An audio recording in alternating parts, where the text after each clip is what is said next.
सबसे ज़्यादा पूछे जाने वाला सवाल मुझे नए सेलर्स का फ्लिपकार्ट अमेज़ॉन मीशो पे कि सर ये वाला जो प्रोडक्ट है, कोई भी आपका प्रोडक्ट है, उसको मैं किस मार्केट प्लेस पर बेचूं, फ्लिपकार्ट अमेज़ॉन या मीशो, किस पे सबसे ज़्यादा फ़ायदा है, किस पे सबसे ज़्यादा चार्जेस लगते हैं और कौन सा प्लेटफॉर्म मेरे लिए बेस्ट रहेगा। आज की वीडियो में आपको तीनों मार्केट प्लेसेस का कंपैरिजन दिखाऊंगा। आपको एंड में समझ में आ जाएगा कि आपको किस पे अपना प्रोडक्ट लिस्ट करना चाहिए, कहाँ सबसे ज़्यादा कमीशन लग रहा है, कहाँ सबसे ज़्यादा फ्रॉड हो रहे हैं और किस प्लेटफॉर्म पे आपको बेस्ट रहेगा। सबसे पहले आप किस पे बेचते हो मुझे कमेंट में ज़रूर बता देना। चलिए सीधे वीडियो को स्टार्ट करता हूँ। Welcome to Rishi commerce, I am Rishi.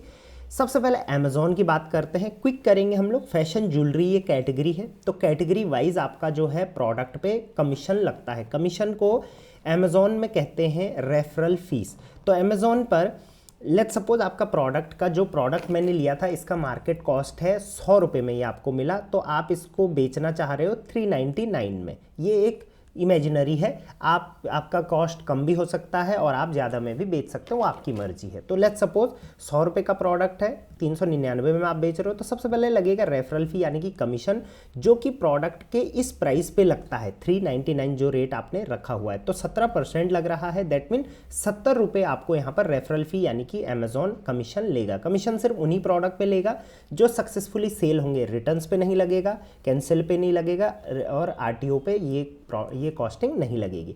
Next यहाँ पर लगता है क्लोजिंग फीस, एक फीस और लेता है अमेज़ॉन, 6 रुपये पर प्रोडक्ट ये लगता है।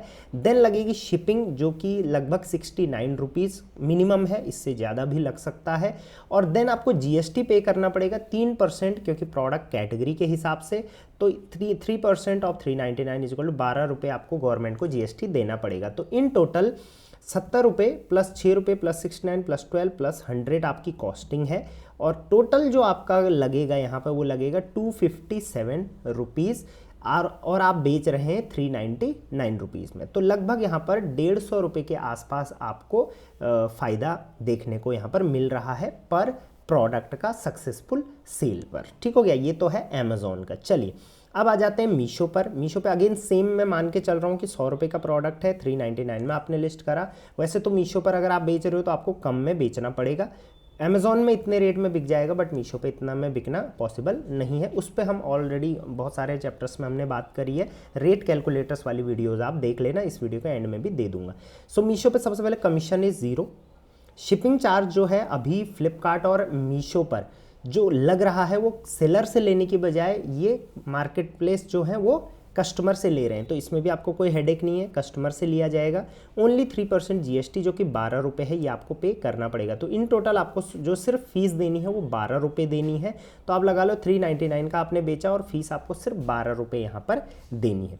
लेकिन इतने में डिसाइड मत करना, एंड में कंक्लूजन में अपना बताने वाला हूँ। चलिए फ्लिपकार्ट की बात करते हैं। तो फ्लिपकार्ट पर अगेन 100 रुपये की कॉस्टिंग है, 399 में हमने लिस्ट करा। कमीशन अभी फ्लिपकार्ट ने 1000 रुपये से नीचे इस कैटेगरी में 0 कर रखा है। फिक्स्ड फी 5 रुपये, कलेक्शन फी भी कुछ कैटेगरी में ले रहा है लेकिन 0 है। शिपिंग चार्ज कस्टमर से ले रहा है, जीएसटी 3%। तो इन टोटल फ्लिपकार्ट पे जो चार्जेस हो रहे हैं वो हो रहे हैं 12 + 5 इक्वल टू 17 रुपये। तो ये अच्छा खासा प्रॉफिट यहाँ पर देखने को मिल रहा है। तो अगर हम सिंपल सेलिंग पर कमीशन की बात करें तो अमेज़ॉन पर सबसे ज़्यादा कमीशन है, फिर फ्लिपकार्ट एंड फिर मीशो पर कमीशन सबसे कम आपको लग रहा है। लेकिन 3 मैट्रिक्स और हैं जो आपको अब चेकआउट करने हैं। सबसे पहले आपको लॉसेज होते हैं रिटर्न्स में। अगर आपका एक भी प्रोडक्ट रिटर्न हुआ तो कमीशन और प्रॉफिट तो छोड़ो, आपको उस प्रोडक्ट पर जो है वो देने पड़ेंगे चार्जेस 100-150 रुपये के हिसाब से। तो अमेज़ॉन पर ये काफ़ी कम है, 7 से 8% ही आपको रिटर्न्स मिलेंगे। फ्लिपकार्ट पर आपको 10 से 13% रिटर्न और मीशो पर आपको 15 से 18% तक रिटर्न्स मिलेंगे। तो पहला क्राइटेरिया आपने ये चेकआउट करना कि आपका जो है वो किस मार्केट प्लेस पे कितना रिटर्न्स आएगा, और रिटर्न्स में आपका प्योर लॉसेस होने वाले। देन फेक रिटर्न्स, कई बार रिटर्न तो आएंगे लेकिन सेम प्रोडक्ट आपको नहीं आएगा, दूसरा प्रोडक्ट बदल के आ जाएगा। तो अमेज़ॉन पे ऐसा बहुत कम होता है, फ्लिपकार्ट पर ऐसा कभी कभी होता है और मीशो पर काफ़ी ज़्यादा बार ऐसा होता है। तो 2 मैट्रिक्स आपको ये और चेक करने हैं। और तीसरा जो सबसे इंपॉर्टेंट मैट्रिक्स है कि आप फ्लिपकार्ट अमेज़ॉन मीशो पर कहीं भी बिजनेस कर रहे हो तो लॉन्ग टर्म के लिए कर रहे हो, अपना ब्रांड बना रहे हो, अपने प्रोडक्ट की मार्केटिंग बना रहे हो, तो loyal customer and branding opportunity जो है वो अमेज़ॉन पर काफ़ी अच्छी आपको मिलती है। फ्लिपकार्ट पर ऑब्वियसली चांसेस अच्छे हैं, बट अमेज़ॉन से कम है और मीशो पर ऐसा कुछ भी नहीं है।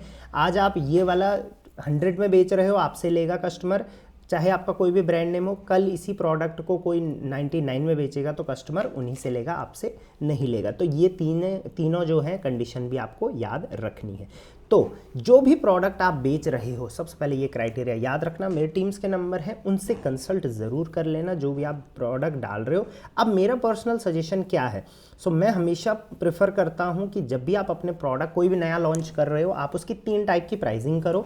अमेज़ॉन के लिए अमेज़ॉन की फ़ीस के हिसाब से उसका प्राइस रखो, फ्लिपकार्ट पर उस हिसाब से और मीशो पर उस हिसाब से आप रखा करो। देन तीनों मार्केट प्लेसेस पर आप उस प्रोडक्ट को लॉन्च करो। जहां आपको रिस्पॉन्स बेस्ट मिलेगा वहाँ आप और ज़्यादा पैसा डालो, और ऐड में डालो, और प्रमोशन में डालो, और लिस्टिंग डालो। और जहाँ रिजल्ट उतना अच्छा नहीं मिल रहा है वहाँ भी आप काम करो, लेकिन वहाँ कम ध्यान दो।